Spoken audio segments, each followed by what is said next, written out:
부장의 자리가 위태위태해지고 있습니다. 개발자들이 개발을 안 해요. 일이 늘었어요? 일이 늘었어요. 그냥 혼자 있는 거예요. 근데 팀장인 거죠. 무슨 팀의 팀장이냐고 혼자. 이제 인간이 기계보다 잘할 수 없는 비가역적인 시대가 돼버린 거죠.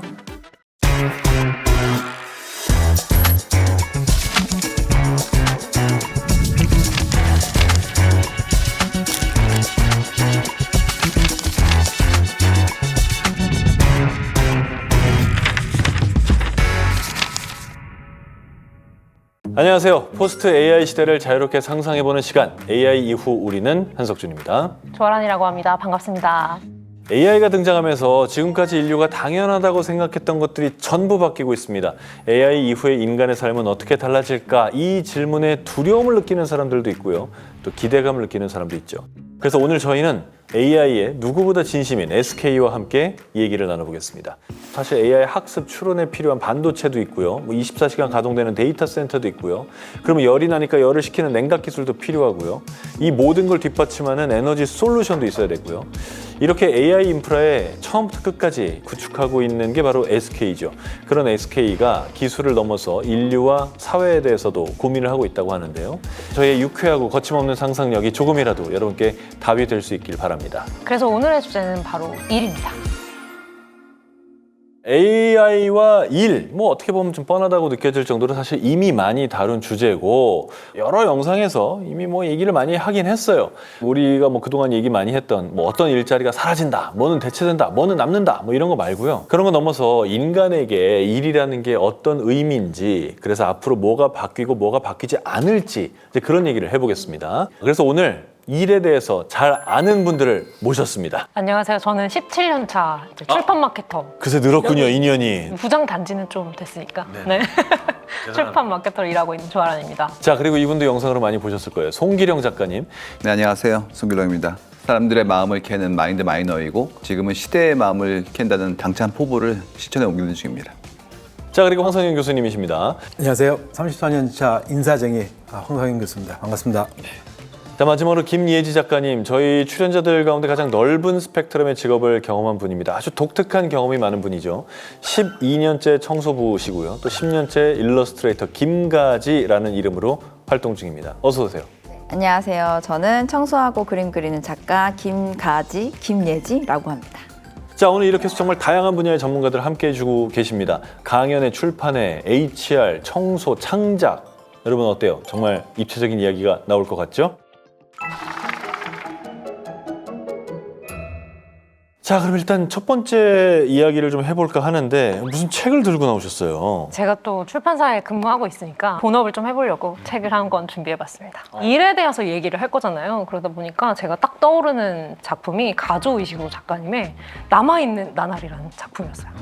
평생을 집사로 복무해온 스티븐슨이라는 주인공이 인생의 황혼역에서 그간의 삶을 돌아보는 그런 내용인데, 스티븐슨이 평생을 완벽한 집사란 무엇인가 이 생각에 되게 천착하며 살아요. 그래서 심지어는 자기가 가장 자부심을 가지고 생각하고 있는 자신 일생일대 에피소드가 뭐냐면, 아버지가 돌아가시는 날에도 저택에서 일어나는 그 행사를 완벽하게 치르기 위해서 모든 감정을 억누르고 아버지의 임종도 지키지 않고 일을 해냈다. 그 에피소드가 자기 자신에게 있어서 완벽한 집사에 부응하는 자부심을 가진 에피소드일 정도로 굉장히 고지식하고 앞뒤가 꽉 막힌 그런 인물인데, 그러면서 이 내가 평생을 헌신했던 이 직업적 가치가 과연 그럴 만한 것이었는가, 이런 거에 대해서 돌아보는 작품이어서 지금 우리에게도 조금 생각할 거리를 주는 내용이 아닐까 해서 화두를 제가 한번 열어봤습니다. 이렇게 자기 하는 일이 혹은 당연하다고 생각했던 게 뒤바뀌는 그런 경험들 해보셨어요? 저는 요즘 그렇게 생각합니다. 일찍 태어나길 진짜 잘했다. AI가 나오던 초기, 그러니까 우리 알파고가 이세돌과 격돌하던 그 시기에 구글에 계셨잖아요. 네, 저는 그 이전에도 있었는데요. 그 당시에 이제 했던 일들이 이런 거였어요. 우리가 지금 갖고 있는 이 감정에 대해서 기계한테 물어보면 이 기계가 답을 할 수 있을까? 이게 화두였어요. 근데 그 당시엔 당연히 못하죠. 그래서 앞으로 가야 될 길이 뭔데 이거를 우리가 준비를 하자. 그게 사실은 딥러닝이고 머신러닝이잖아요. 그런 작업들을 그때부터 시작을 했었는데, 이제 돌이켜보니까 그때가 이게 꿈틀꿈틀 거릴 때였구나. 이게 불과 10년 만에 그 당시에 거의 갓난아기 같았던, 또는 그냥 동물 같았던 정도 지능에서 이제는 거의 박사급으로 성장한 걸 보는 듯한 이런 느낌이 좀 개인적으로 들기도 합니다. 있으세요? 작가님은? 저는 아직까지는 없지만 창작일에서는 이제 AI가 워낙에 그림도 대체되고 뭐 시나리오도 짜주고 이런 것들도 많이 생겼고 왜 AI 시대에 블루칼라가 살아남을 거다라는 얘기를 되게 많이 하잖아요. 근데 제가 이번에 헬릭스라는 어떤 휴머노이드가 나온 걸 봤거든요. 근데 너무 일을 잘하는 거예요. AI만큼은 할 수 없는 영역이라고 했던 청소 일을 정말로 대체될 수 있겠다. 이거만큼은 좀 저한테는 좀 놀라움이었어요. 블루칼라도 대체되는 건가요? 그렇게 되지 않을까요? 근데 지금은 AI가 뭘 대체할지 모르겠어요. 이제는 뭐는 안전하다, 뭐는 불안전하다라 말하는 게 별로 의미가 없는 것 같기도 하고. 저는 사실 창의력이 대체되기 힘들다고 하는데 그것도 뭔가 물어보면은 굉장히 저보다 창의적인 대답을 많이 해줘가지고 그것도 좀 의문이 들더라고요. 그래서 예전 같으면 꽤나 똑똑한 직원이 했을 법한 일을 요새 AI가 합니다. 실제로 컨설팅 하시는 쪽에서 직원 30명 넘게 하던 일을 요새는 3명이서 한다면서요? 네, 실제 제가 자문하는 회사가 한 6개월 전만 해도 35명이었어요. 근데 제가 최근에 대표를 만나서 얘기를 했는데 이제는 3명만 남았고 그 중간을 에이전트가 3개가 설계를 해서 이 에이전트들끼리 일하도록 만들어 놓고 에이전트들이 어느 정도의 자유도를 가져야 되는 거냐. 그러니까 너는 내가 시킨 대로 해. 자유도 없어. 너는 자유도가 한 50% 돼. 너는 마음대로 해. 이 정도를 규정해 주는 역할을 본인이 하고 나머지는 아직까지 AI가 완벽하지는 않기 때문에 한 3사람이 각각의 영역별로 결과 확인하고 이런 역할을 지금은 하고 있는데 이것도 얼마나 갈지 모르겠다. 그게 지금 현실인 것 같습니다. 그럼 32명 어치의 인건비가 줄었네요. 그분한테는. 근데 인건비만 준 게 아니라 훨씬 더 많은 일을 하고 있는 거예요. 훨씬 더 많은 일을 할 수도 있고. 출판계에서도 최근에 딸깍 출판이라고 해서 딸깍 출판. 무려 1년에 9,000종의 책을 낸 출판사가 등장해서 엄청나게 화제가 됐었죠. 리눔사가 그나마도 좀 대형 출판사 축에 속하는데 그럼에도 불구하고 아시겠지만 한 200종 내면 정말 많이 내는 거거든요. 200종 내는 출판사가 몇 개 없죠. 그러니까요. 200종 내는 게 정말 아주 타이트하게 내는 건데 9,000종을 마구 쏟아냈다는 게 엄청 화제가 돼서 막 뉴스에도 나오고 막 인터뷰도 하고 그랬던 게 기억이 나는데 근데 아직은 그 출판된 출판물의 퀄리티가 그렇게 좋진 않으니까 사람들이 그냥 해프닝 정도로 웃고 넘어간 것 같은데 저는 좀 무섭긴 한 것 같아요. 우리가 생각하고 있던 어떤 기존의 직업의 의미나 일의 범위나 이런 것들이 다 무의미해지는 것 같아서 뭐가 생길지는 사실 상상이 잘 안 되는데 뭐가 없어질지 너무 보이잖아요. 아니, 무서운 거죠. 그러니까 이 상황이. AI에 대체되지 않기 위해서 청소를 시작하신 건 아니죠? 그렇죠. 그때는 그게 없었으니까. 네. 제가 시작했을 때가 16년이었고 그때는 저는 그냥 조직이라는 문화가 저랑 맞지 않았고 그래서 이제 회사를 나오게 되면서 개인으로 내가 이제 뭔가 먹고 살아야 되잖아요. 그랬을 때 청소율이 가성비가 좋았어요. 그냥 네, 시간 대비 돈을 잘 벌고 근데 요즘 젊은이들은 가성비를 다 따지잖아요. 그랬을 때 내가 남의 시선만 버린다면 이 일이 나한테 너무 잘 맞는 거예요. 그러다 보니까 시작하게 됐고 근데 아이러니하게 이제 지금 시간이 지나서 AI가 대두되면서 제가 또 막 화두가 되는 그게 있었어요. 그래서 좀 재밌다라고 생각했어요. 새로운 직업이 어쨌든 만들어지고 있어요. 그 일에 따라서 작업의 형태도 굉장히 새로워지고 있고. 근데 어떤 사람들은 그렇게 새로워지는 일을 굉장히 두려워하기도 하고요. 근데 늘 반복되는 일인 것 같은 게요. 씨를 뿌리고 추수를 해야 되는데 처음엔 그거를 손으로 했겠죠. 하다 보니까 이거는 너무나 힘든 일이니 도구를 만들었겠죠. 호미라는 친구를. 좀 있으니까 이걸 내가 가는 것보다 소가 낫겠죠. 좀 있으니까 트랙터 나왔잖아요. 그런 식으로 계속 우리는 무언가를 더 잘하기 위해서 뭔가를 만들어내고 있는 중이에요. 근데 지금 이슈가 뭐냐면 너무나 많은 툴들이 동시에 나온 것 같아요. 그러다 보니까 이분은 평생 동안 이렇게 소를 잘 다루고 그다음에 이 친구와 함께 일하는 게 익숙한 분이었는데 갑자기 트랙터 나오니까 당황스러운 거죠. 그래서 이 부분은 늘 있던 일인데 지금은 좀 광범위하다는 거. 그리고 그 단계에서 함께하던 사람이 축약될 수 있다는 부분들이 굉장히 큰 공포로 다가오고 있는 것 같아요. 하지만 결국 목표는 밭을 잘 가는 거예요. 저는 이제 사람이 아까 얘기한 대로 새로운 일이 나온 걸 불편해한다고 얘기를 했는데 그건 당연한 거잖아요. 그건 뭐 이상한 것도 아니고 예를 들어서 우리 옛날에 주판 잘 튀기시던 그 팀장님들 그분들 계산기 나오면서 엑셀 나오면서 그분들 할 일이 없어졌잖아요. 근데 그래서 겪는 커브가 있는데 그게 무기력을 겪게 돼요. 그러니까 내가 하던 거를 못 하니까 내가 강점이 있었는데 내 강점이 통째로 없어지는 걸 지금 우리는 경험하고 있는 거예요. 난 지금 엑셀 도사였는데 요즘 누가 엑셀 쓰나요? 다 공짜로 해주는데. 근데 한때 그런 책이 있었어요. 회계 천재가 된 홍대림. 맞아요. 시리즈. 정말 소중한 책이었고 그걸 잘하면 입사가 너무나 쉬웠거든요. 저 그 책 처음부터 30페이지까지 한 10번 봤습니다. 여전히 어려워합니다. 좋아요. 그러면 인사쟁이로서 일이 뭔가요? 일을 여러 가지 뭐 정리할 수 있겠지만 저는 제가 정의하는 거는 일은 우리가 각자의 자리에서 어떤 특정한 문제를 해결하는 거라고 생각을 하거든요. 우리는 다 문제를 해결하기 위해 있는 거예요. 근데 그게 다 영역이 좀 다르죠. 저는 사람과 조직의 문제를 해결하는 사람이고 파이낸스 쪽 사람들은 돈의 문제를 해결하는 사람이고 마케팅은 홍보를 뭐 회사를 알리는 거고. 근데 그 문제를 해결하는데 여러 가지 역량이 필요합니다.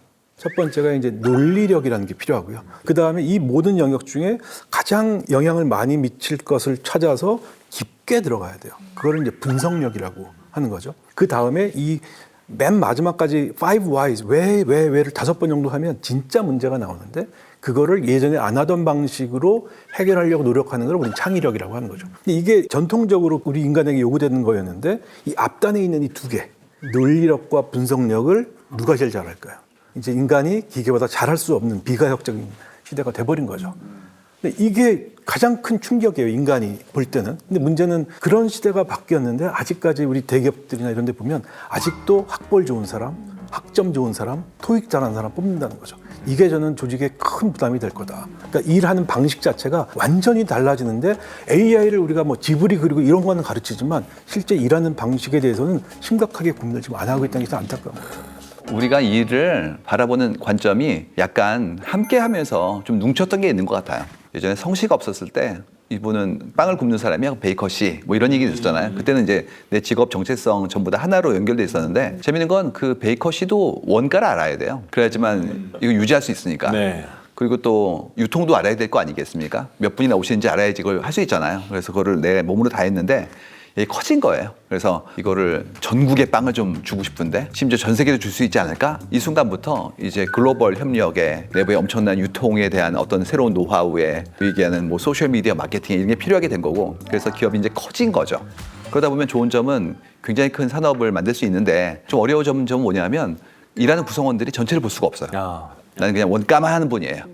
근데 지금 상태가 뭐냐면 그 일을 다 수렴해가지고 다시 소수할 수 있지 않아? 라고 하는 순간부터 난 전체를 보지 않았으니까 다시 또 나의 직업을 원래로 또 환원시켜야 된단 말이죠. 제가 봤을 때는 한 200년 정도 만에 장인에서 회사원으로 갔다가 장인으로 다시 가고 있는 것 같아요. 장인에서 회사원으로 왔다가 장인으로 다시 간다. 네.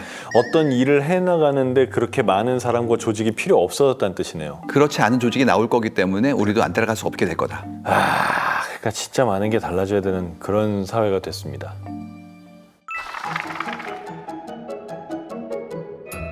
포스트 AI 시대 사무실은 어떻게 달라질까요? SK AI 이후 우리는 계속 이어갑니다. 자, 달라지는 세상을 적응하는 개인, 또 그 개인을 조직은 또 품어야 되고요. 개인도 조직도 다 고민이 많을 것 같은데 AI하고 인간하고 사무실에서 함께 일하는 날이 온다면 어떤 모습이 될 것 같으세요?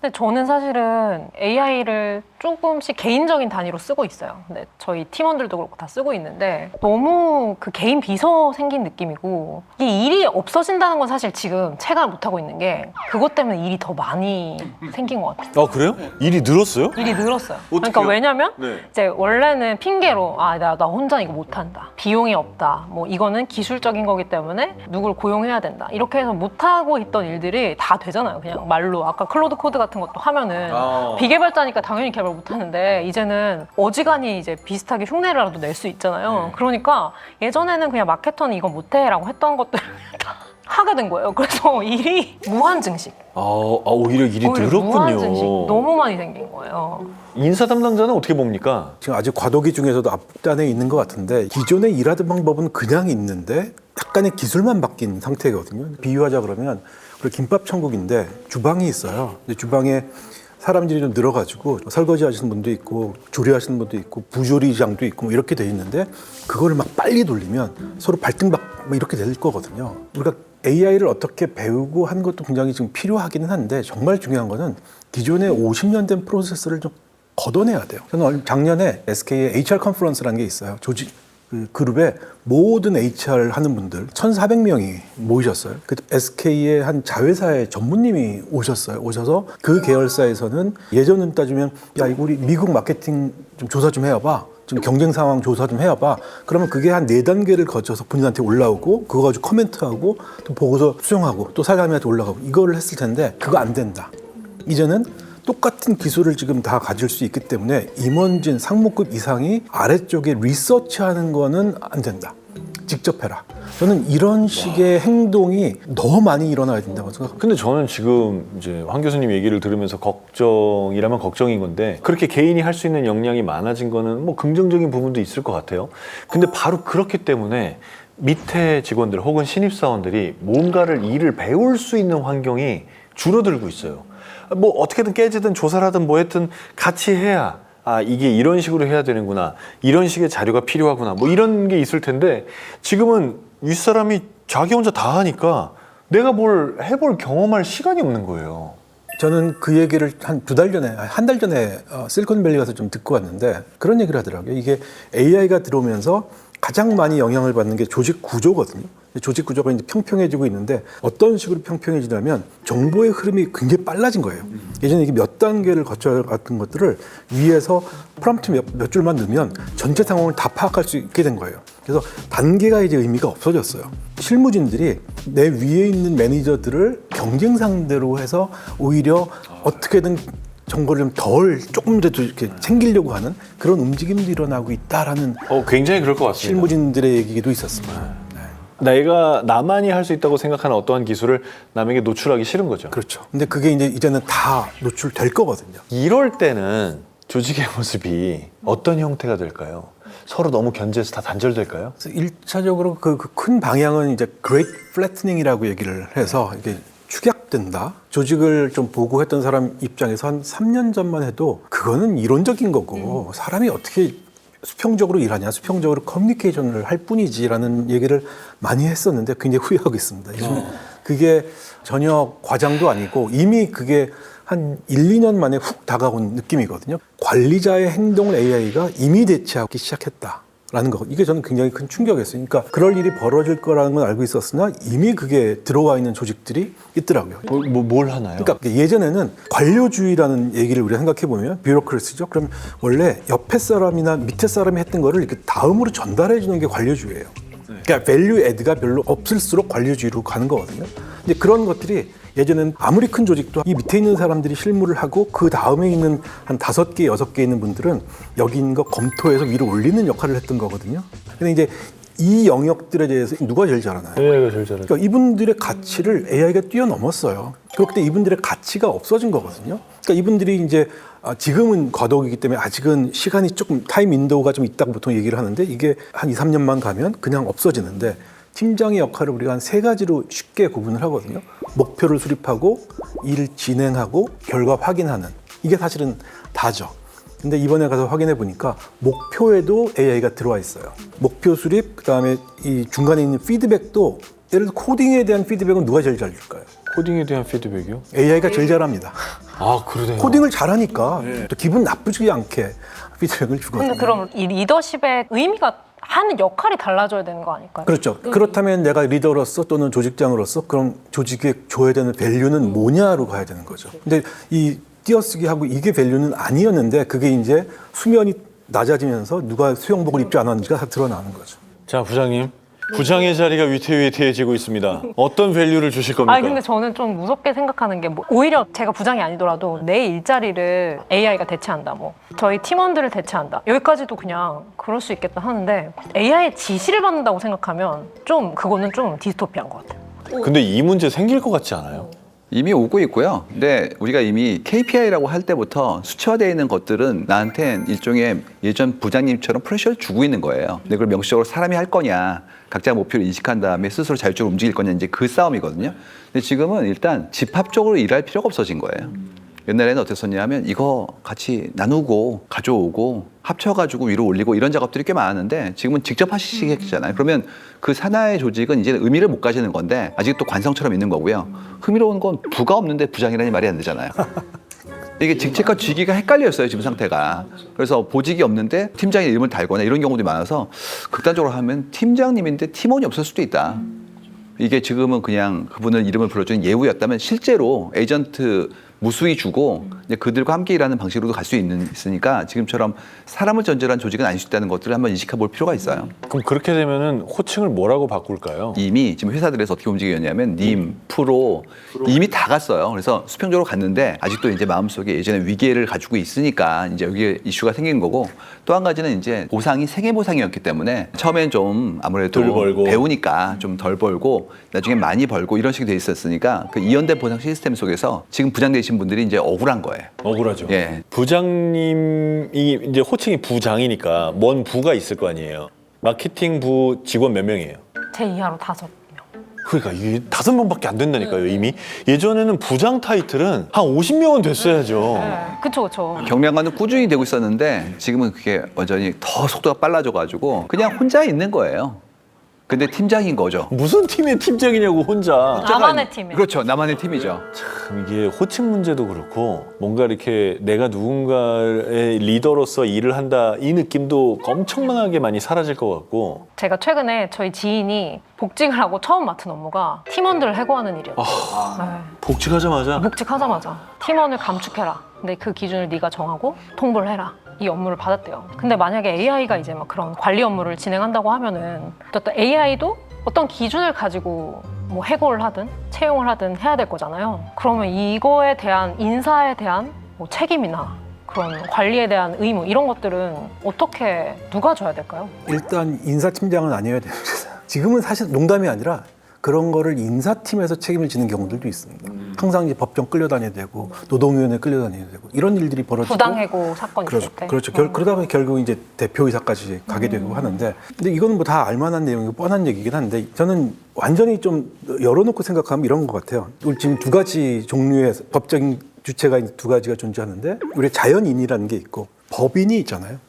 법인 말고 이제 AI인, 인공지능인 이런 것들도 법적으로 하나의 세 번째 기준이 나올 수도 있지 않을까? 그럼 이제 결국은 인간들이 짜놓은 알고리즘에 의해서 얘가 판단을 할 텐데 그럼 얘는 예를 들어서 특정 기간 동안 작동을 못해. 뭐 그러니까 완전히 미친 사고를 한다 그러면 그런 일도 결국은 이루어지지 않을까? 근데 이제 당분간 이 과도기적으로는 결국은 아직 그 조직의 인간이 질 수밖에 없다고 저는 생각을 하고요.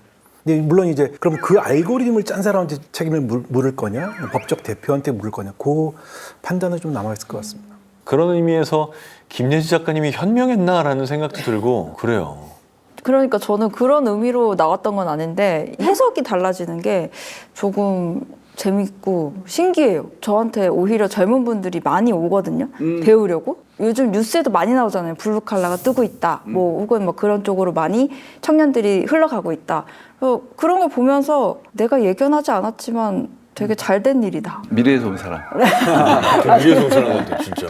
그때 뭘 얘기해 주세요? 그 청년분들한테? 요즘 회사를 일찍 퇴사를 많이 하시잖아요. 근데 그런 이유가 뭘까라고 했을 때 요즘은 좀 자기 자아에 대한 생각을 더 많이 하는 것 같아요. 그러니까 우리가 예전에는 대학을 나오고 회사를 좋은 기업을 가고 이래서 뭔가 탄탄대로의 길을 걷는 것만이 정답이라고 생각했지만 오히려 지금은 이렇게 내 일을 찾아서 가는 것이 더 좋은 길이지 않을까라고 얘기를 해주죠. 진짜 지금 같은 시대가 계속 가면 대학이 진짜 위태로울 것 같아요. 학교에 나와서 그런 얘기 안 하세요? 제 옆에 있는 교수님이 이제 천재 개발자신데 저 원래는 한 1년 만에 한 번씩 커리큘럼을 갈아엎다가 지금은 한 달에 한 번씩 커리큘럼을 갈아엎습니다. 그래야 될 것 같아요. 아니, 왜냐면 새거가 나왔다 그러면 안 할 수가 없잖아요. 처음에 이 교수님 들어와서 되게 부러웠어요. 개발은 바꿀 게 뭐가 있어? 어차피 기계인데 이제는 제가 조금 더 좀 낫고요. 인사는 조금 늦게 오니까 개발이 제일 힘들어졌습니다. 근데 개발자들이 개발을 안 해요. 그런 부분이 되게 재밌는 것 같아요. 전통적으로 아니 사실 전통적이라고 할 것도 없이 몇 년 전까지만 해도 막 개발자 최고다. 막 그래서 다 코딩 배워야 된다. 2, 3년밖에 안 됐잖아요. 근데 갑자기 다 대체된다고 하고 뭐 회계사, 뭐 변호사. 너무 다들 되고 싶어하고 되기 위해서 많은 시간을 들이고 했던 직업들이 지금 제일 먼저 대체된다고 하니까 그게 너무 충격인 거예요. 그래서 아마 당분간의 우리 세상의 키워드 중에 하나가 그래서 오리지널리티를 꼽는 것 같아요. 그래서 명품은 더 비싸질 거고 그다음에 남들이 못하는 날것의 경험 이런 게 더 중요하다는 게 딱 그런 의미인 것 같아요. 그럼 이제 이거 영상을 보시는 분들이 다 궁금해할 내용이긴 합니다. 미래에는 어떤 사람이 필요하냐? 어떤 사람이 이 대-AI 시대에 대체되지 않을 것이냐? 어떤 스킬을 가져야 됩니까? 늘 우리는 나한테 뭔가 소중한 걸 주는 사람을 귀히 여기잖아요. 거꾸로 나에게 주는 것이 모호하거나 혹은 오히려 부담을 준다면 그와의 관계를 꺼리겠죠. 그래서 실제의 가치를 전달할 수 있는지에 대한 것들을 좀 봐야 될 것 같아요. AI가 할 수 없는 일을 해야 되지 않을까에 대한 두려움은 좀 있죠. 그러니까 AI가 할 수 없는 일이 뭔지 모르겠는 거예요. 심지어 우리 김윤지 작가님도 청소는 안 하겠지라고 했는데 이제 청소도 할지도 모르는 거 아니에요. 그래서 이거를 좀 거칠게 얘기하면 항상 떠날 수 있는 사람은 남을 것 같고요. 에? 남길 원하는 사람은 쉽지 않을 것 같아요. 조직에서 난 떠날 준비가 돼 있어 하는 사람은 오히려 남는다고요? 시장 가치가 있다는 얘기죠. 반면에 나 잘리면 안 되는데 하는 사람은 노력을 한다면 가능하겠지만 그거를 조직의 은혜를 원하는 쪽이라면 쉽지 않을 것 같아요. 조직에서 혜택을 받는 사람들은 오래 남아있기 힘들 네. 것이다. 그래서 날아갈 수 있을 만큼의 어떤 힘을 가지고 있다면 걱정할 필요 없지 않을까 이런 생각을 합니다. 그렇게 되나요? 그래서 최근에 제가 어떤 그 과정에서 좀 강의를 했었는데 대표이사 한 분이 그 얘기 하셨어요. 이제 스타트업 만드셨는데 함께 있는 구성원들과 오랫동안 같이 있고 싶다고. 그래서 제가 말씀드린 건 그 모든 분들이 나갈 수 있도록 도와주시면 된다고 이렇게 말씀드렸죠. 그게 기준이 될 정도의 시대가 됐군요. 그렇죠. 그러면 이제 인사 업무에서 좀 여쭤보자면 결국 이제 누군가 회사에 더 남아 있을 수 있는 사람, 혹은 회사에 남아 있으면 안 좋을 사람, 이게 일 잘하는 사람과 일 못하는 사람이라고도 말할 수 있지 않습니까? 그럼 인사적인 측면에서 일 잘하는 사람의 개념이 한 3년 전과 지금이 좀 다른가요? 다를 것 같습니다. 일단 일 잘하는 사람과 일 잘하지 못하는 사람을 고민하면 그래도 좋은 회사입니다. 그런 것도 별로 신경 안 쓰고 줄을 잘 쓴다든가 술을 잘 먹는다든가. 그러니까 왜냐하면 대부분 우리가 지금까지 있었던 이런 전통적인 회사들은 일을 잘하든 못하든 그렇게 큰 차이는 없어요. 왜냐하면 일 자체가 그렇게 복잡한 일이 아니었어요. 옛날에 한 10년 전만 하더라도. 그래서 우리는 그냥 일반적인 대학 교육 잘 받고 학점 좋고 토익 잘 보는 사람 뽑은 거예요. 그 다음부터 가르치면 웬만큼의 머리가 있다고 생각하고 우리가 보통 얘기하는 그 정도 대학에 나오면 그냥 아무나 뽑아요.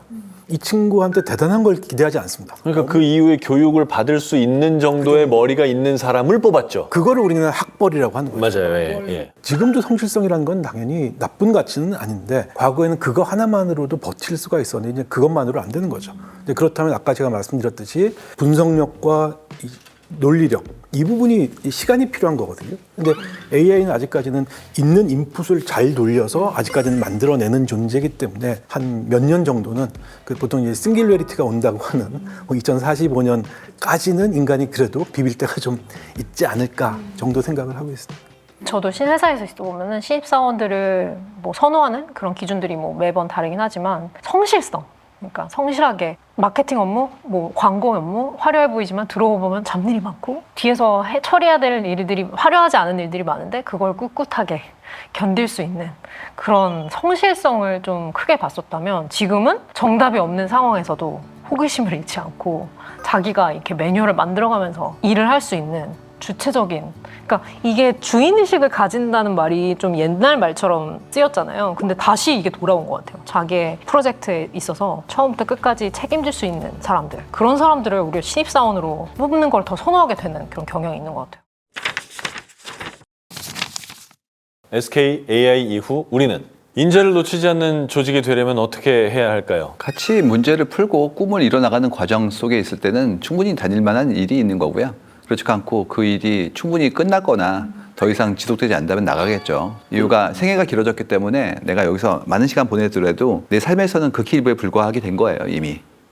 그럼 정규직이 없어질까요? 그 형태는 이제 아무래도 법과 제도에 따라서 어떻게 보호받고 어떻게 가치 교환에 대한 부분들의 안정성을 가져가냐의 문제인 것 같은데 좀 더 유동화될 수 있는 건 확실할 것 같아요, 예전보다. 저는 SK에 93년도 입사를 했었거든요. 첫 직장이 SK였어요. SKMS라는 게 있고 아직도 바이블처럼 경영의 매니지먼트 시스템이에요. 여기에 제가 있을 때는 기업관이라는 게 있었어요. 요즘은 제가 알기로는 없어진 걸로 알고 있는데 저는 이게 너무 100% 맞는 거라고 생각해서 아직도 간직하고 있는데 그때 쓰였던 기업관이 뭐였냐면 내가 기여할 때까지 충분히 열심히 기여하고 적정한 시점에 떠나는 것 이게 기업관이었어요. 근데 이게 직원들이 좀 반발을 그때 좀 해서 이거를 바꿨는지 아마 이 자체를 빼버렸는데 이것만큼 정말 맞는 말이 없다고 생각. 근데 이게 80년대, 90년대 워딩이니까 그 당시는 평생 고용을 해야 되는데 왜 나가라는 얘기를 먼저 하지? 그렇지. 그런 논의가 있었는데 저는 굉장히 앞선 생각을 하신 거다라고 생각합니다. 저 요즘 강연장에서 그 얘기 하거든요. 오신 청중들이 좀 젊은 분들이 많이 계시면 20대 분들 오셨나요? 손을 드시면 앞으로 100년간 살아계실 거라고. 그럼 100년의 기간 동안에 한 조직에서만 일한다는 건 굉장히 사회도 나도 너무나 많은 기회를 놓치고 있는 게 아닐까 그런 생각이 들어요. 그러니까 100년은 살 것 같은데 이게 진짜 문제입니다.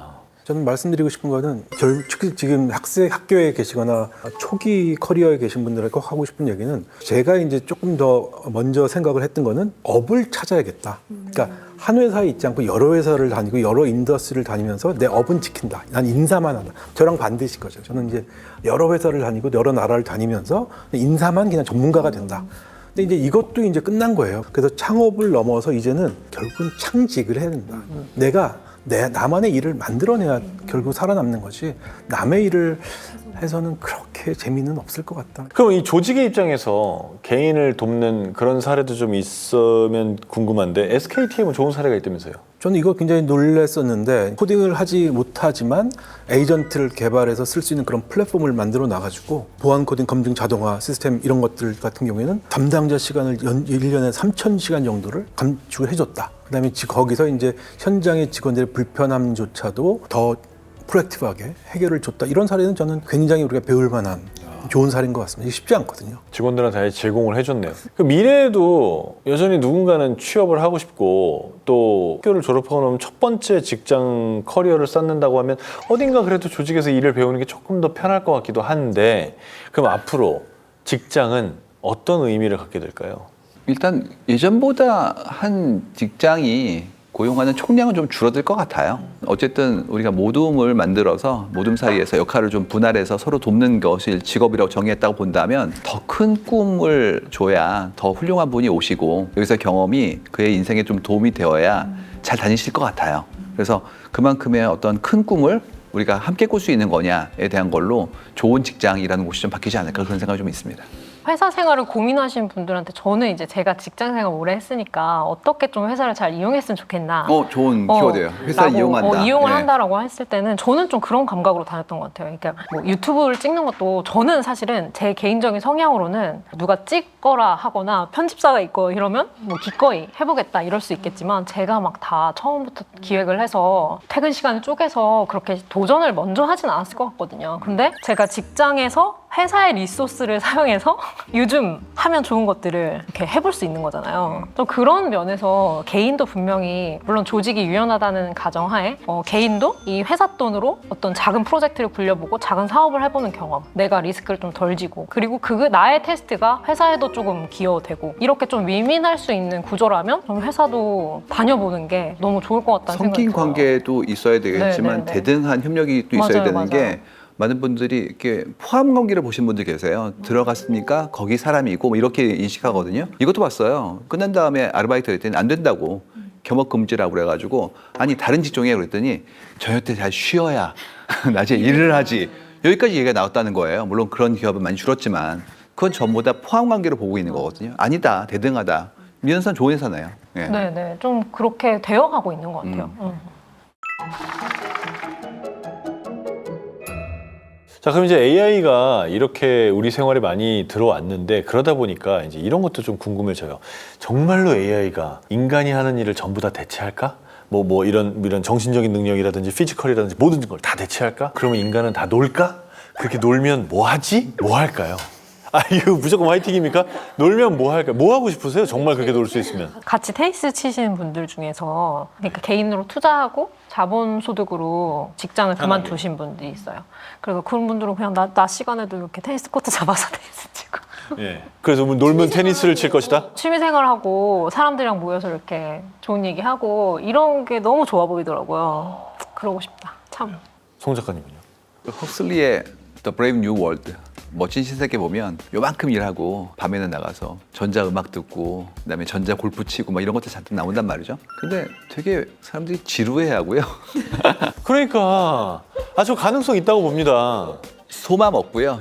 정신적으로 이렇게 우울함이 생기는 거를 없애줄 수 있는 약물 먹고 막 그런 것들이 보이거든요. 물론 이제 헉슬리 사장님은 당연히 우리의 가능치 미래 중에서 좀 디스토피아를 보여줬을 거예요. 근데 그 얘기가 이렇게 살지 말라는 거니까 결국 뭔가 의미를 찾는 행동을 할 것 같고 그걸 일로 부를 거냐, 취미로 부를 거냐 그 선택은 각자에게 있지 않을까 싶어요.